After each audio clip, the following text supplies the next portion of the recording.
Java dasturlash tilida konvertatsiya.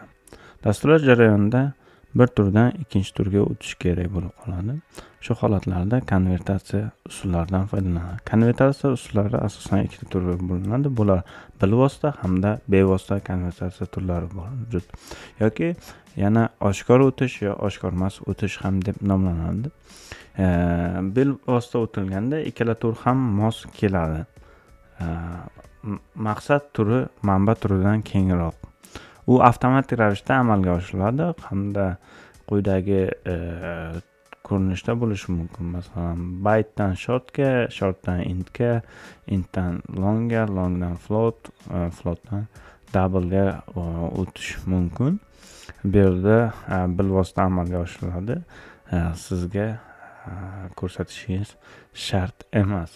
Bevosita amalga oshirishda bu yerda ko'rsatib o'tiladi. Masalan, aytaylik, bizda byte a degan o'zgaruvchimiz bor byte turida va int b, ya'ni int turdagi b o'zgaruvchimiz bor. A ning qiymatini b ga o'tkazayotganimizda uni bevosita ko'rsatib o'tamiz, ya'ni int turiga o'tkazayotganimizni. Bundan tashqari kamayishi mumkin. Masalan, double bu 8 baytli xotiradan joy egallaydi. Int esa 4 bayt xotiradan joy egallaydi. Ma'lumotlarni bir turdan ikkinchi turga o'tkazishda o'sha ko'rsatib o'tishimiz kerak. Ya'ni double'ni intga o'tkazayapmiz mana bunday ko'rinishda va bu holatlarda bevosita amalga oshiriladi. Agar teskari holatda bo'lsa, bu yerda bilvosita amalga oshiriladi. Ya'ni intdan double'ga o'tadigan bo'lsak, bilvosita amalga oshiriladi. Buni quyidagi sxema orqali ham ko'rishimiz mumkin. Mana byte, short, int, long o'tishlar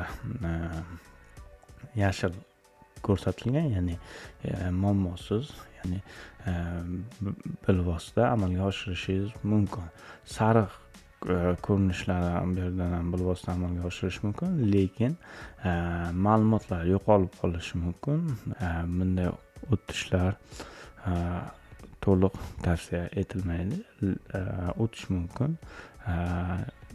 Faqat hamma holatlarni hisobga olish kerak. Ma'lumotlar yo'qolishi mumkin.